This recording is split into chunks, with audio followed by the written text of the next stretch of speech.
Hello everyone, welcome to Brahmi academy.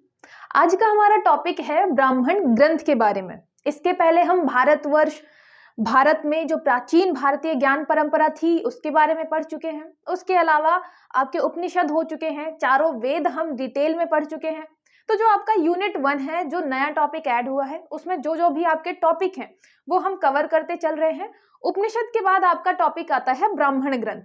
तो उपनिषद भी हमने 2 लेक्चर्स में कंप्लीट किया है। कंप्लीट लेक्चर डाला हुआ है, आप एक बार जाके जरूर देखें। मैंने बहुत ही इंटरैक्टिंग तरीके से आपको सारी चीजें समझाई हैं। ठीक है, तो आज का हमारा टॉपिक है ब्राह्मण ग्रंथ। सबसे पहले तो देख लीजिए, बायोलिंगुअल सीरीज चल रही है, टेस्ट सीरीज प्रीलिम्स की, जो कि आपको जिसमें 50 यूनिट वाइज टेस्ट हैं और 20 हमारे एफएलटी टेस्ट हैं। 10 फरवरी से स्टार्ट होगी, अभी स्टार्ट नहीं हुई है। 10 फरवरी से स्टार्ट होगी और आपको ब्राह्मी एकेडमी के एप्लीकेशन पर मिलेगी। एप्लीकेशन आपको प्ले स्टोर में मिल जाएगा। बायोलिंगुअल रहेगी और फीस आपकी मिनिमम रखी गई है। मैंने यूनिट वाइज टेस्ट ज्यादा इसलिए रखे हैं जिससे ज्यादा से ज्यादा आप क्वेश्चन कर पाए। डेली टेस्ट रहेंगे, ठीक है। तो बस आपको प्रैक्टिस करनी है अभी बचे हुए टाइम में। उसके अलावा प्रीलिम्स का क्रैश कोर्स भी है, जिसको लगता है कि हमें बिल्कुल बचे हुए टाइम में बहुत अच्छे तरीके से, बिल्कुल अर्जुन की, जैसे अर्जुन का निशाना था ना कि बिल्कुल चिड़िया की आंख ही दिख रही है, सेम वैसे ही आपको कुछ और चीजें ना बताते हुए बस मेन जो आपके प्रीलिम्स का सिलेबस है, जो क्वेश्चन पेपर में पूछे जाते हैं क्वेश्चंस, उसको ध्यान रखते हुए आपका ये बैच बनाया गया है। जिसे भी लगता है कि हमें इसके बारे में थोड़ी बहुत जानकारी चाहिए, इंक्वायरी के लिए आप ये जो नंबर है 6261759209, इस पे कॉल करके पूछ सकते हैं। व्हाट्सएप कॉल, व्हाट्सएप नंबर, जिसमें भी आप कंफर्टेबल हैं आप पूछ सकते हैं। ठीक है, आज फिर हम स्टार्ट करते हैं ब्राह्मण ग्रंथ के बारे में। ब्राह्मण ग्रंथ सबसे पहले तो है क्या? अच्छा, मैं सबसे पहले आपको ये बता दूं कि जब आप पढ़ेंगे, जो भी हम टॉपिक पढ़ रहे हैं, चाहे आपने उपनिषद पढ़ा हो चाहे वेद पढ़ा हो, अगर आपने मुझसे पढ़ा है तो आपने एक चीज तो जरूर देखी होगी कि जो अभी तक हम पढ़ते आए हैं वो कुछ भी सही नहीं था। हमारे वेदों के बारे में, हमारे उपनिषदों के बारे में टाइम जो हम पढ़ते हैं वो भी बिल्कुल सही नहीं था। मतलब जो कुछ चीजें तो आपको सही मिलेंगी, लेकिन कुछ चीजें बिल्कुल सही नहीं मिलेंगी। हमारे वेद, हमारे उपनिषद, हमारे ब्राह्मण ग्रंथ बहुत पुराने हैं। इसमें आपको जनक जी के बारे में मिलेगा, सीता माता की जो क्या थे, पिताजी जो थे। तो वो कब का बात है? हम रामायण की बात करते हैं। रामायण का अगर टाइम देखा जाए तो अप्रॉक्स 10,000 साल पहले बताते हैं।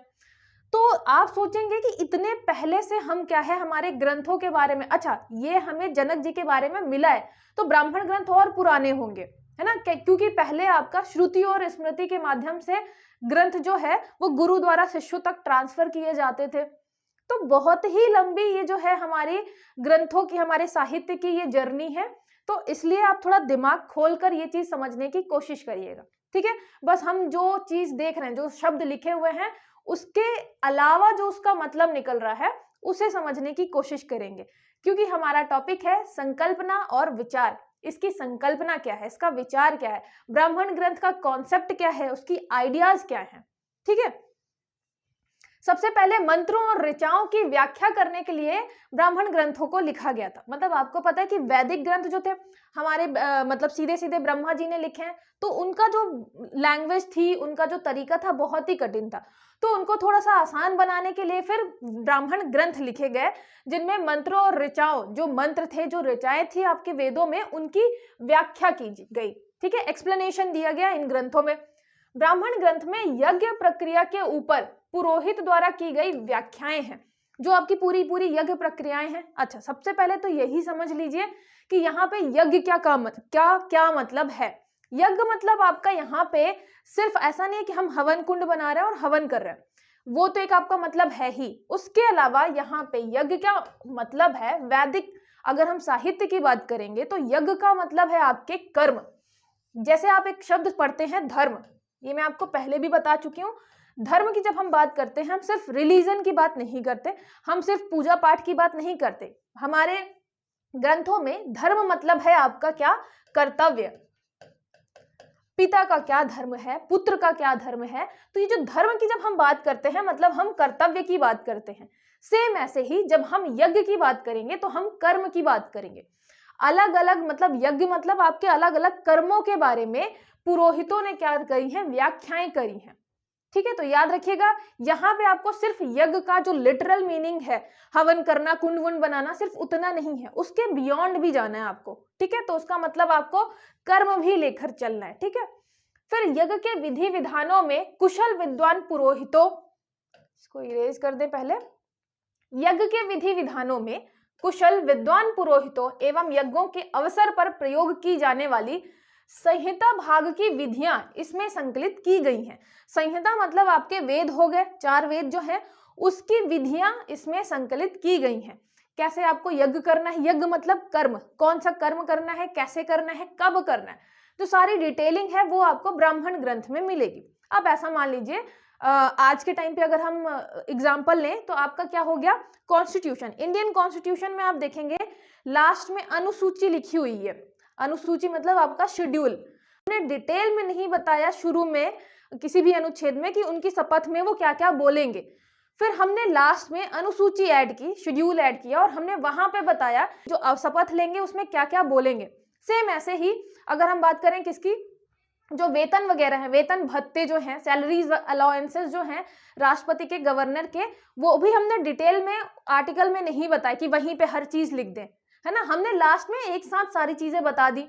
सेम ऐसे ही आपका कि वेद में आपकी मेन चीजें हैं, मेन मुद्दे की बात की गई है, उसका एक्सप्लेनेशन कि मतलब यहाँ पे विधियां क्या क्या शामिल होंगी। अगर मैं यज्ञ की बात करूं तो यज्ञ में मतलब हम कब आचमन करेंगे, कब स्वाहा बोलेंगे, सारी चीजें आप ऐसे इमेजिन कर सकते हैं, है ना, कि सारी चीजें जो विधियां हैं वो लिखी गई हैं आपके ब्राह्मण ग्रंथों में।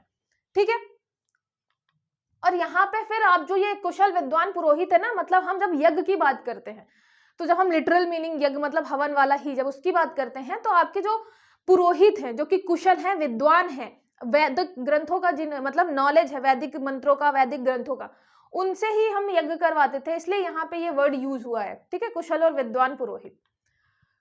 फिर यह ग्रंथ प्रायः गद्यात्मक होते थे। ठीक है, तो प्रोज में लिखे जाते थे ये ग्रंथ जो थे। जो यहाँ पे ब्रह्म शब्द है, आपने कभी सोचा कि ब्राह्मण ही नाम क्यों रखा हमने ब्राह्मण ग्रंथों का, वेद ब्राह्मण मतलब नाम कुछ और क्यों नहीं रखा, तो यहाँ पे ब्रह्म जो शब्द है, ब्राह्मण, याद रखिएगा ब्रह्म शब्द जो है वो ब्राह्मण से लिया गया है। ब्राह्मण, ब्राह्मण शब्द का मतलब है वेद, और वेद मतलब जिसे ब्रह्मा जी ने लिखा है, खुद ब्रह्मा मतलब हमारे सबसे जो परम पूज्य अपने पिता हैं उन्होंने लिखा हुआ है ना, ब्रह्मा जी ने, तो वेद हो गया। इसीलिए ये जो शब्द है ना हमने ब्राह्मण ग्रंथ हमने यहाँ से उठाया है।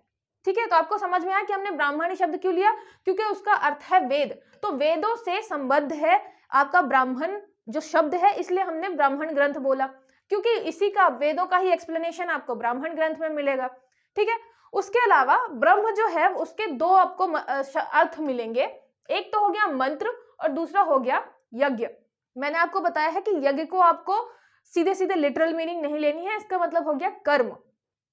तो मंत्र एवं यज्ञ दोनों की व्याख्या के कारण इसको क्या बोलते हैं, हम ब्राह्मण ग्रंथ बोलते हैं। मंत्र भी मिलेंगे आपको और यज्ञ भी मिलेंगे, मतलब कर्म, यज्ञ मतलब आपका कर्म, कर्म कैसे करना है, कब करना है, क्यों करना है, इनके बारे में। ठीक है, तो ये हो गया आपका ब्राह्मण ग्रंथ से रिलेटेड। ये प्रायः गद्यात्मक होते हैं, प्रोज में लिखे जाते हैं। अब यही जो है आपके क्वेश्चन बनेंगे। आपको पता है प्रीलिम्स में जब आप क्वेश्चन देखते हैं तो बहुत सारे स्टेटमेंट वाइज होते हैं, ये सही है कि ये सही नहीं है, 1 और 2 सही है, तीसरा सही नहीं है, तो स्टेटमेंट वाइज है, तो ये सारी चीजें जरूर याद रखिएगा, है ना। ब्राह्मण ग्रंथ में ब्रह्म शब्द का क्या मतलब है, और उसके अलावा ये गद्यात्मक है कि पद्यात्मक है या दोनों में है, तो यहाँ है कि प्रायः जो मोस्टली है वो आपके ब्राह्मण ग्रंथ गद्यात्मक है, प्रोज फॉर्म में है। ठीक है, फिर नेक्स्ट हो गया आपका संपूर्ण ब्राह्मण साहित्य जो है वो 2 भागों में डिवाइडेड है। एक तो हो गया विधि, विधि मतलब नियम, विधि हम विधि जो आपका नियम मतलब रूल्स की बात कर रहे हैं यहाँ पे। दूसरा हो गया अर्थवाद, अर्थवाद मतलब आपका प्रशंसापूर्ण व्याख्या। अब यहाँ पे क्या मतलब है, यहाँ पे आप पहले के एग्जाम्पल समझिए। यहाँ पे विधि मतलब नियम, नियम मतलब यज्ञ का विधान क्यों किया जाए, कब किया जाए, कैसे किया जाए, इसके बारे में नियम दिए हुए हैं। अब एग्जाम्पल देते हैं, यज्ञ का हमने क्या ले लिया, कर्म। ठीक है, मैंने बताया यज्ञ मतलब कर्म लेना है, कर्म करना मतलब मान लीजिए हम प्रसाद बनाने की बात कर रहे हैं, है ना। सिंपल सा एग्जाम्पल लेते हैं कि हम प्रसाद बनाने की बात कर रहे हैं। प्रसाद मतलब घर में भी, जरूरी नहीं है मंदिरों की प्रसाद की बात, घर में भी जो मम्मी आपकी खाना बना रही हैं उसकी प्रसाद की बात कर रहे हैं। तो जब प्रसाद बनाया जाएगा तो उसका विधान क्यों बनाया जाएगा, कब बनाया जाएगा, कैसे बनाया जाएगा, जो सारा नियम है, ठीक है, भगवान की पूजा करके, जैसे आपको पता है बहुत सारी मम्मियाँ, मतलब बहुत सारी जो आपकी मदर्स हैं वो फॉलो करती होंगी, स्नान करके पूरा आपका किचन जो है वो पहले ही साफ सफाई कर लेती हैं, फिर स्नान करके पूजा पाठ करके जाती हैं खाना बनाने, ठीक है, भगवान का नाम लेके, जिससे वो खाने में वो जो आपका एक इन्वायरमेंट है धर्म वाला, एक इन्वायरमेंट है भगवान वाला, वो सारी चीजें आपको खाने में मिलें, जिससे वो जो भी बना रही हैं वो उसमें स्वाद बहुत ज्यादा रहे। उसके अलावा जितने भी उनके मतलब बच्चे हैं और फैमिली है उसको वो भोजन बहुत ज्यादा क्या करे, हेल्दी रखे। तो ये सारी चीजें होती थी। तो ये क्या है आपका कर्म, मतलब यज्ञ करने का विधान है, नियम क्या क्या होना चाहिए, प्रसाद बनाने का नियम क्या होना चाहिए, ये सारी चीजें आपके एक तो किसमें आएंगी, वो दो भाग है तो एक भाग में तो नियम दिया हुआ है, ठीक है। तो प्रसाद से आई थिंक आप समझ गए होंगे। दूसरा हो गया आपका प्रशंसापूर्ण व्याख्या, अर्थवाद से संबंधित है जो, इसमें क्या है, जैसे आपको बोलते हैं कि जब आप प्रसाद बनाते हैं, एग्जाम्पल समझिएगा इसका, प्रशंसापूर्ण व्याख्या का क्या मतलब है, इसमें जो यज्ञ निषेध वस्तुएं हैं उनकी निंदा की जाती थी, मतलब आप जो कर्म कर रहे हैं उसमें जो वैदिक आपके जितने भी नियम होते हैं उसके अगेंस्ट अगर कोई काम कर रहा है तो उसकी निंदा कर रहे हैं। अगर यज्ञ उपयोगी काम, मतलब आपके कर्म उपयोगी कोई वस्तु है उसकी हम क्या करेंगे, प्रशंसा करेंगे। अगर हम प्रसाद बना रहे हैं तो ऐसा आप जानते ही हैं कि इसमें प्याज और लहसुन हम मना करते हैं, बोला जाता है कि आप प्याज और लहसुन प्रसाद बनाते टाइम मत यूज करिए। क्यों, आपकी ये क्या हो गया, हम निंदा करते हैं ना इन चीजों की कि आप प्रसाद में मत यूज करिए। तो क्यों, क्योंकि आपको पता है इन दोनों में तामसिक गुण सबसे ज्यादा होता है, तामसिक गुण होता है। तामसिक गुण मतलब ये तामसिक गुण किसको बढ़ावा देता है, ये बढ़ावा देता है गर्मी को, ठीक है। गर्मी मतलब आपकी हिंसात्मक प्रवृत्ति को, और मतलब ऐसा मान लीजिए कि ये जो चीजें हैं तामसिक जो आपका गुण है वो हिंसात्मक प्रवृत्ति से आपकी जुड़ी हुई है, ठीक है। इसीलिए हम क्या कहते हैं कि जब आपका प्रसाद बने तो क्या हो, प्याज और लहसुन उसमें यूज नहीं हो, हम निंदा करते हैं इस चीज की। उसके अलावा हम जो दूसरी वस्तुएं हैं जो कि आपके यज्ञ के लिए उपयोगी हैं उनकी हम प्रशंसा करते हैं।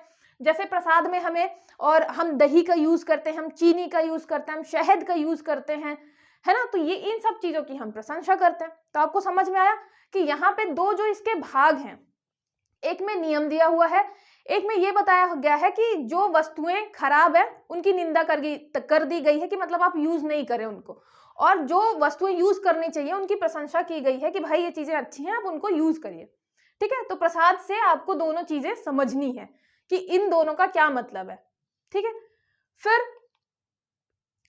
फिर आता है इनका जो मूल विषय है वो धार्मिक है। आपको पता ही है कि चाहे वो वेद हो चाहे ब्राह्मण ग्रंथ हो, मूल विषय जो है धार्मिक है, लेकिन उसके अलावा आपको राजनीतिक, सामाजिक और दार्शनिक विषयों का भी उसमें वर्णन मिलेगा। जैसे कि आपको पता है उस टाइम पे जो जनपद कौन कौन से थे, है ना, कुरु कहाँ पे था, पांचाल कहाँ पे था, इन सारे जनपदों के बारे में भी उनके नाम मिलते हैं। उसके अलावा राजनीतिक, वहां पे आपको पता है अब राजसूय यज्ञ जो भी करवाएगा, मान लीजिए जनक जी जो हैं उन्होंने राजसूय यज्ञ करवाया, अश्वमेध यज्ञ करवाया, उसका क्या मतलब था, वो काफी प्रतापी राजा थे, और वो प्रतापी राजा थे क्यों उन्होंने अश्वमेध यज्ञ करवाया, इससे ही पता चलता है कि उन्होंने अपना मतलब और ज्यादा एक्सपांशन करने के लिए इतने बड़े बड़े यज्ञ करवाए थे। तो ये सारी चीजें जो है वो राजनीतिक कहीं ना कहीं क्या दिखाती हैं, आपको चीजें दिखाती हैं उस टाइम की, ठीक है। इसके अतिरिक्त सृष्टि से संबद्ध पौराणिक कथाओं का वर्णन भी इसमें मिलता है। आपको जैसे मत्स्य की कथा मिलेगी कि जब हमारी पूरी पृथ्वी में पानी पानी भर गया था, तो मत्स्य वाली जो कथा है, पौराणिक कथाएं हैं जो सृष्टि से संबंधित, उनके बारे में भी मिलेगा। और वैदिक साहित्य के प्रतीकात्मक अर्थों को ब्राह्मणों में विस्तार से बताया गया है। मतलब जो छोटी छोटी चीजें वेदों में बता दी गई थी, लेकिन आपको पता है कि वेदों में वो चीजें काफी गूढ़ रूप से बताई गई थी, ऐसे हर कोई उनका मतलब नहीं समझ सकता था, तो इसलिए फिर ब्राह्मण ग्रंथों में उनको विस्तार से बताया गया, ठीक है। तो ये सारी चीजें आपको अल्टीमेटली आपको ये याद रखना है कि ब्राह्मण ग्रंथ जो है एक्सप्लेन करने के लिए लिखे गए, वेदों को एक्सप्लेन करने के लिए लिखे गए। उसके अलावा इसमें आपको मतलब समझना है कि धार्मिक, रिलीजियस भी है, पॉलिटिकल भी है, सोशल भी है, दार्शनिक है, मतलब उसमें फिलॉसफी की भी चीजें मिलेंगी, ठीक है। फिर उसके दो भाग हमने देख लिए, एक में नियम लिखा है, एक में अर्थवाद है, जो कि आपके इससे रिलेटेड है, मतलब कि यहाँ पे प्रशंसापूर्ण व्याख्या, क्या करना चाहिए क्या नहीं करना चाहिए, ठीक है। फिर यहाँ पे मत्स्य और सृष्टि की जो रचना है, ये वाली आपकी कहानी मैंने बताया ना, सृष्टि से संबंधित कहानी, तो मत्स्य द्वारा सृष्टि की रचना ये कहानी है। अच्छा, ये भी याद रखिएगा कि ये कहानी जो है, ये मैं कहानी तो आपको बता देती हूँ, जैसे आपके सबसे पहले होते थे राजा मनु। राजा मनु के बारे में इसमें बताया गया है कि राजा मनु थे, वो स्नान कर रहे थे और जल मतलब सूर्य भगवान को चढ़ाने के लिए जैसे ही ऐसे करके उन्होंने अर्घ देने को उठाया तो छोटी सी मछली मिली। तो मछली ने बोला कि मुझे बचाओ राजन, मतलब मैं यहाँ पे बहुत लिमिटेड एरिया है, पानी भी कम है, मैं यहाँ पे मर जाऊंगी, तो आप मुझे थोड़ा स्थान दे दे घर पे। तो मनु जी ने सोचा ठीक है कोई दिक्कत नहीं है, घर लेकर गए और उन्होंने छोटा सा मतलब ऐसा टब टाइप का लिया और उसमें मछली को रख दिया। नेक्स्ट डे जब देखा तो वो बिल्कुल टब के शेप का हो गया था, जो आपकी मछली थी टब के शेप की हो गई। फिर मतलब बुलाया मनु जी को कि राजा चलिए, वो मछली फिर से आपको बुला रही है। मछली फिर रोने लगी कि राजा मतलब ये जगह मुझे कम पड़ रही है और मतलब मैं सांस नहीं ले पा रही हूँ, तो आप मुझे और मतलब दूसरे स्थान में रखें। फिर उन्होंने उससे बड़ा थोड़ा सा टब मंगाया, फिर और उससे बड़ा, और ऐसा होता गया कि जो आपकी मछली रहती है वो हर एक शेप वो लेती जाती है और बड़ी होती जाती है।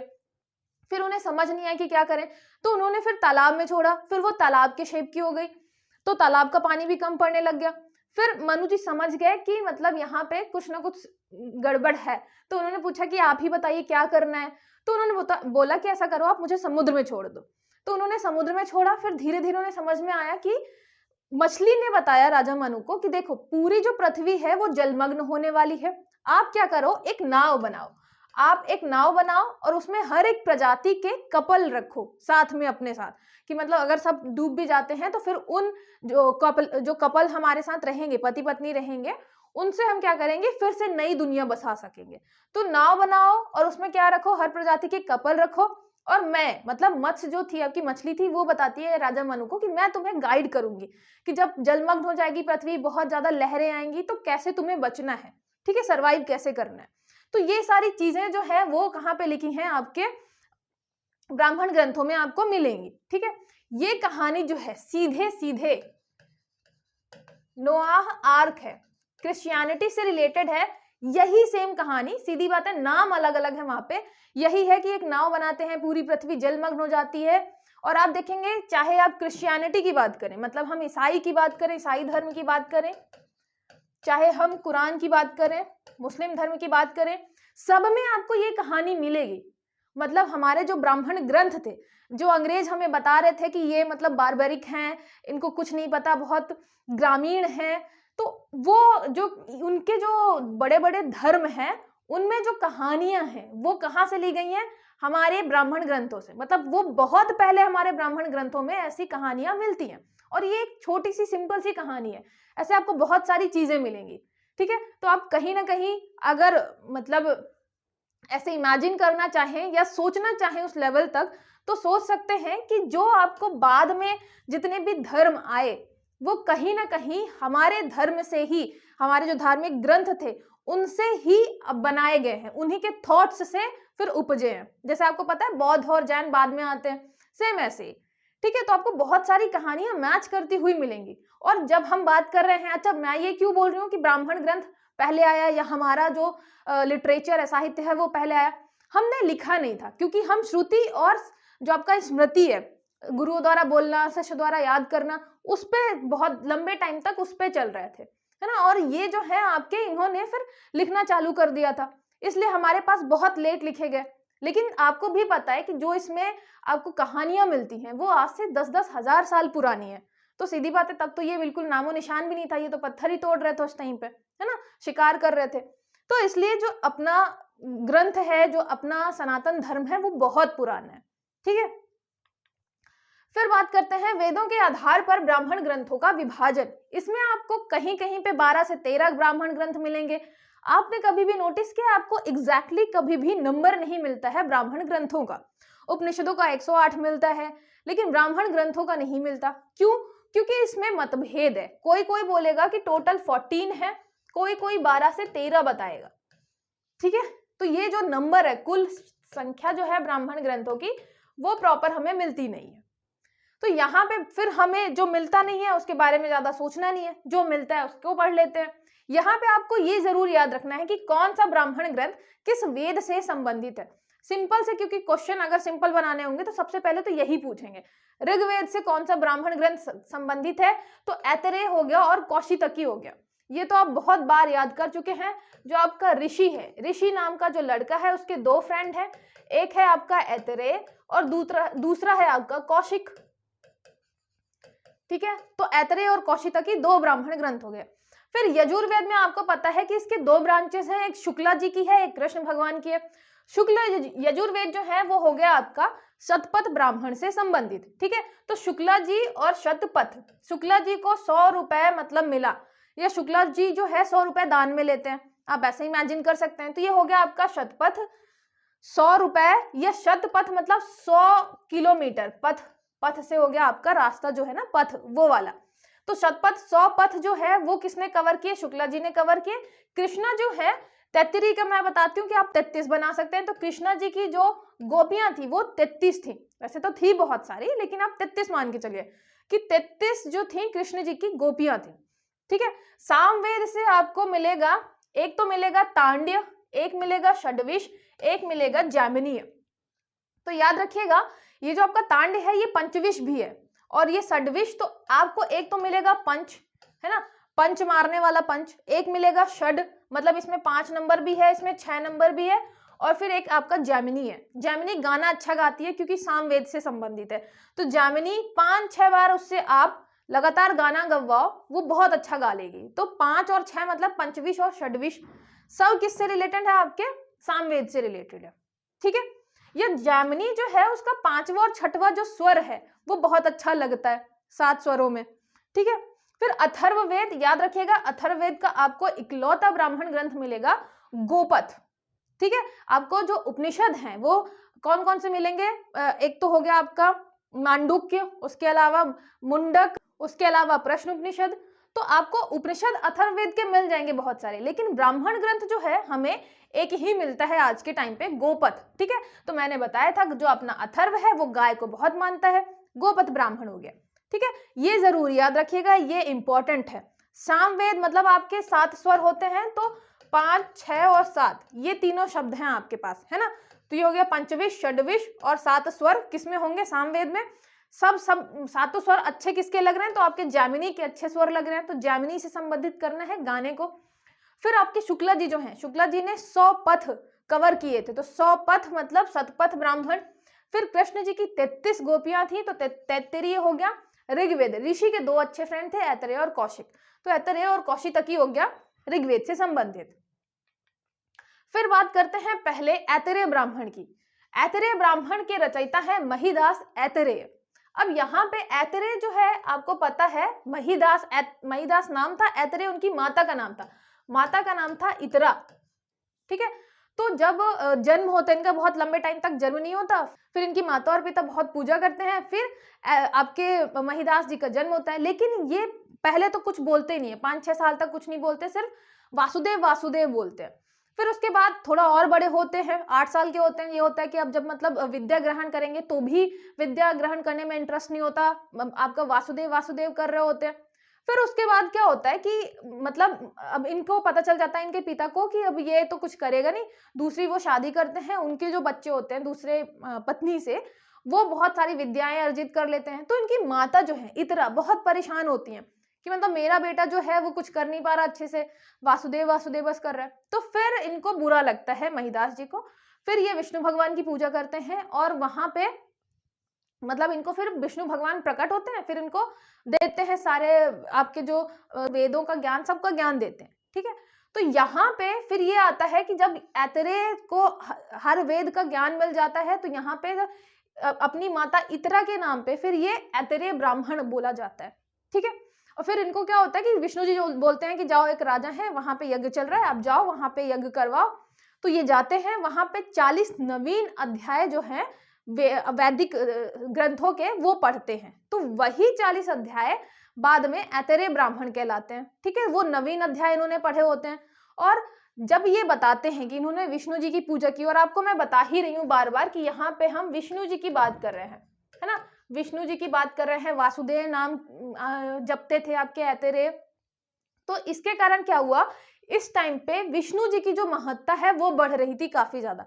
और जब इन्होंने 40 नए अध्याय भी लिख दिए, नया ब्राह्मण भी आ गया, ऐतरेय ब्राह्मण, तो और सोसाइटी में आपके विष्णु भगवान की क्या हुई, प्रसिद्धि बढ़ गई।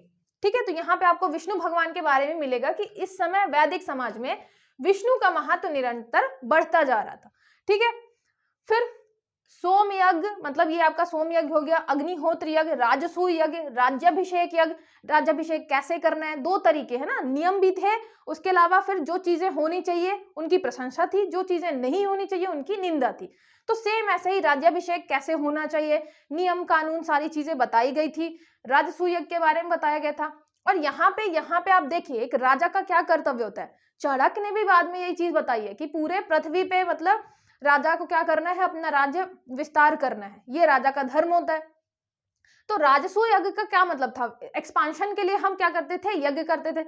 तो यज्ञ मतलब ऐसा नहीं कि सिर्फ हवन कर रहे हैं हम, साथ ही साथ राजनीतिक दृष्टि से आप देखेंगे तो एक राजा अपने राज्य का क्या कर रहा है, विस्तार भी कर रहा है, जिससे धर्म की स्थापना कर पाए। तो मतलब यहाँ पे आपका जो ये यज्ञ है वो किससे रिलेटेड है, कर्म से भी रिलेटेड है, राजा के कर्म से रिलेटेड था। ठीक है, राज्याभिषेक कैसे क्या होना चाहिए, ये भी आपका कर्म से रिलेटेड है राजा के। समुद्र इत्यादि का भी वर्णन आपको किस में मिलेगा, ऐतरेय ब्राह्मण में मिलेगा। ठीक है, उसके अलावा अंतिम भाग में पुरोहित की विशेष महत्व बताया गया है। पुरोहित जो है वो आपका यज्ञ करवाएगा। अब यज्ञ यहाँ पे हम हवन कुंड की भी बात कर सकते हैं, इसके अलावा यज्ञ मतलब कर्मों के बारे में पुरोहित ही बताएगा कि आपको कैसे कर्म करने हैं, नियम क्या होने चाहिए। मान लो आपको जैसे गीता में संतानोत्पत्ति के बारे में काफी डिटेल में लिखा हुआ है, तो वो भी कहाँ से, ब्राह्मण ग्रंथों से ही लिया गया था। जैसे कि आपके ऐसा बोला जाता है कि जब आप ब्रह्मचर्य में होते हैं और गृहस्थ आश्रम में होते हैं, तो ब्रह्मचर्य आश्रम और गृहस्थ आश्रम में आपको ब्राह्मण पढ़ने चाहिए, और जब आप वानप्रस्थ और संन्यास में होते हैं तो फिर आपको उपनिषद वगैरह पढ़ने चाहिए। वो इसलिए भी होता है कि ब्राह्मण ग्रंथ और आपके ब्राह्मण ग्रंथों में संतानोत्पत्ति वगैरह के बारे में भी लिखा गया है कि वो कर्म जो है, संतानोत्पत्ति भी आपका एक टाइप का यज्ञ माना गया है। यज्ञ मतलब कर्म, तो वो जो संतानोत्पत्ति वाला जो कर्म है उसके नियम क्या होने चाहिए, कैसे करना चाहिए, कब करना चाहिए, किस चीज की निंदा की गई है, किस चीज में उसमें प्रसन्न मतलब उसकी प्रशंसा की गई है, कि मतलब अगर कोई पति है तो प्रशंसा इस चीज में की गई है कि अपनी पत्नी के प्रति उसका प्रेम अच्छे से रहे, निंदा इस चीज की गई है कि पराई पत्नी को मतलब ऐसे बुरी नजरों से ना देखे। सेम ऐसे ही आपको हर एक चीज के लिए यही लॉजिक लगाना है ना, कि कैसे मतलब पुरोहित जो है वो सारी चीजें बताता था। आपको ब्राह्मण ग्रंथों में यज्ञ के बारे में डिटेल में मिलेगा, मतलब कर्मों के बारे में डिटेल में मिलेगा, कौन सी चीज कब करनी चाहिए, कैसी करनी चाहिए। ठीक है, और आप ये भी समझिए कि हमारी जब सोसाइटी थी, अब सोसाइटी मतलब शुरू में लोगों को समझ में नहीं आता रहा होगा, फिर धीरे धीरे वो डेवलप हुए। तो हमने क्या किया था, वर्ण व्यवस्था जो थी वो इसलिए बनाई थी जिससे समाज को संतुलित रूप से आगे बढ़ाया जा सके। आज के टाइम पे हम जितना भी हिस्ट्री पढ़ते हैं उससे क्या दिमाग में आता है कि मतलब शोषण हुआ है, शूद्र का, वैश्य का, ब्राह्मण जो थे वो बहुत ज्यादा पावर ले ली और बहुत शोषण किया।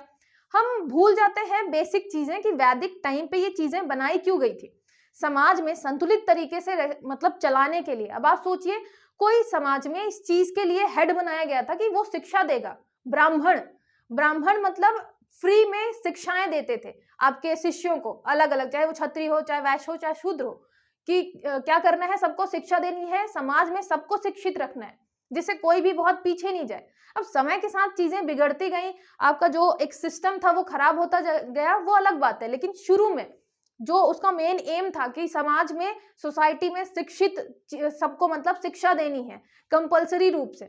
ऐसा नहीं कि मतलब कुछ लोग शिक्षा ले रहे हैं, कुछ लोग इंटरेस्ट नहीं रख रहे। आज के टाइम पे भी आप देखेंगे शिक्षा को हम इतना क्यों महत्व देते हैं, जाना कुछ लोगों को बिजनेस में होता है, कुछ लोगों को अदर फील्ड में जाना होता है, लेकिन फिर भी हम कहते हैं को बेसिक जो शिक्षा है 12th तक कॉलेज करिए, उसके बाद सारी चीजें करिए, क्योंकि आपको पता है बेसिक नॉलेज, बेसिक दिमाग जो है तभी डेवलप होगा जब आप बेसिक शिक्षाएं ले लेंगे।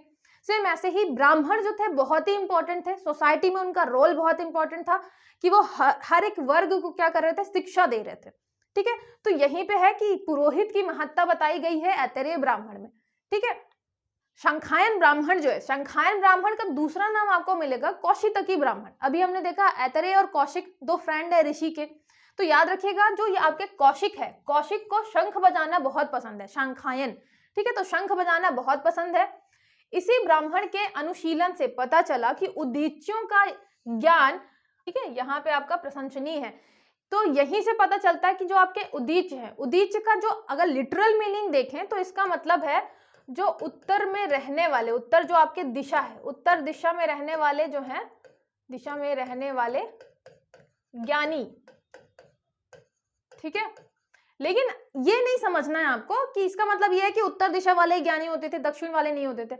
उत्तर दिशा में रहने वाले ज्ञानी मतलब आपका हम हिमालय से समझ रहे हैं, क्योंकि आपको पता है कि जो बहुत ज्यादा विद्वान और ऋषि मुनि होते थे वो हिमालय में ही रहते थे, इसलिए हम बात करते हैं किसका, उदीच्यों का। उत्तर दिशा में रहने वाले जो आपके होते थे ज्ञानी, ऋषि मुनि, हिमालय के पास जो रहते थे, उनका ज्ञान जो है अधिक प्रशंसनीय माना जाता था, क्योंकि वो बहुत ज्यादा क्या करते थे, तप करते थे। तप मतलब वही कि बिल्कुल ध्यान लगाना, मेडिटेट करना और ब्रह्म की प्राप्ति के लिए लगे रहते थे।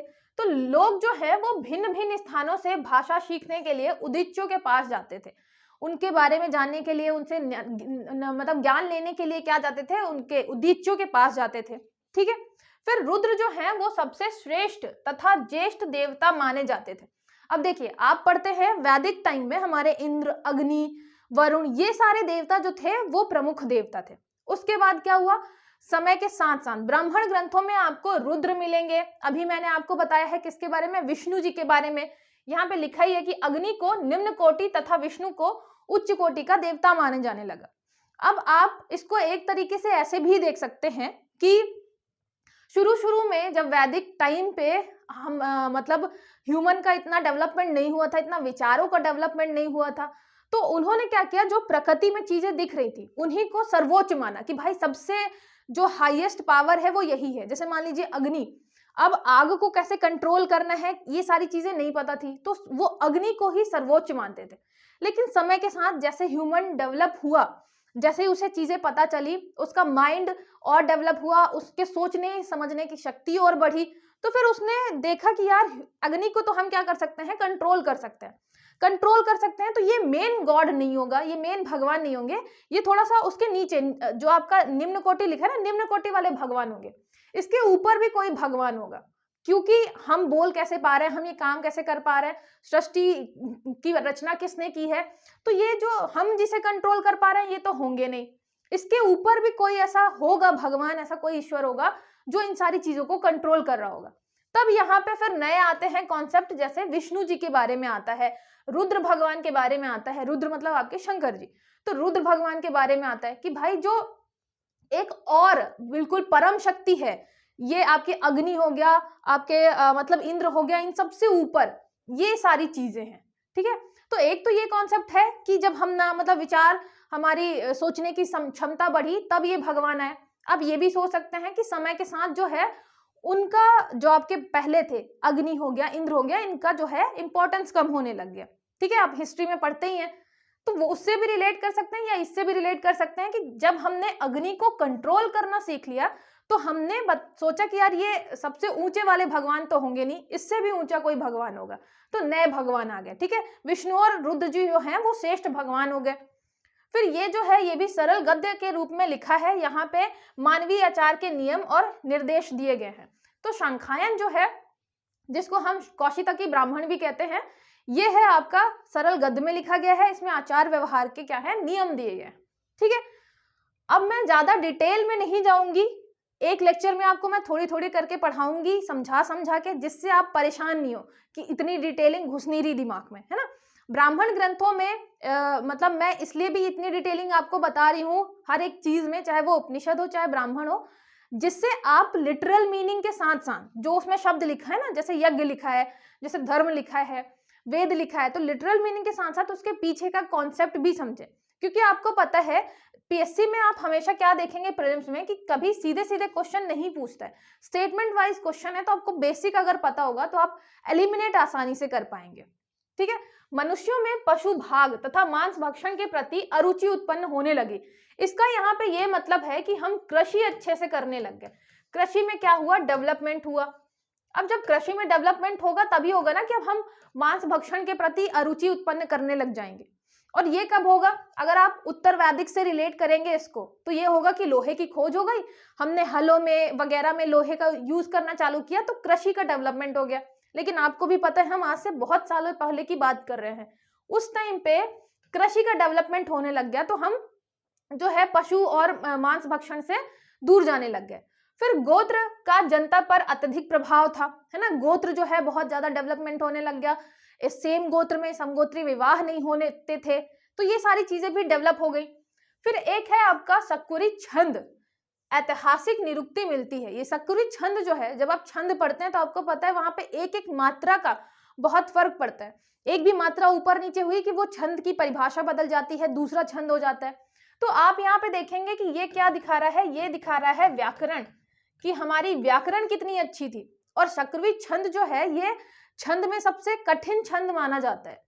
तो हम देखेंगे कि व्याकरण और हमारे जो उस टाइम पे ब्राह्मण थे उनकी पकड़ कितनी अच्छी हो गई थी इन सारी चीजों पे, ठीक है। तो जब भी आप इन सारी चीजों को पढ़ें, ब्राह्मण ग्रंथ हो चाहे उपनिषद हो, उनका आप बेसिक कॉन्सेप्ट समझें, साथ ही साथ ये भी जरूर देखें कि कौन सा ब्राह्मण ग्रंथ किससे संबंधित है, किसमें किस चीज का वर्णन है, ठीक है। चलिए, आई होप आपको सारी चीजें अच्छे से समझ में आई हो। अगर आपको कोई भी डाउट है तो आप कमेंट करके पूछ सकते हैं, और कॉल या मैसेज करके आप जो अकेडमी का नंबर है वहां पे भी कॉल या मैसेज करके पूछ सकते हैं। अगर आपको मेरी सारी चीजें अच्छी लगती है, समझाना अच्छा लगता है, तो ज्यादा से ज्यादा शेयर जरूर करिएगा। और पीडीएफ के लिए याद रखिए आपको टेलीग्राम चैनल ज्वाइन करना है ब्राह्मी अकेडमी के नाम से। ये मैं सबसे लास्ट में बताती हूँ, तो बहुत सारे लोगों को पता भी नहीं रहता। टेलीग्राम चैनल जरूर ज्वाइन कर लीजिएगा, ब्राह्मी अकेडमी के नाम से मिल जाएगा, ठीक है।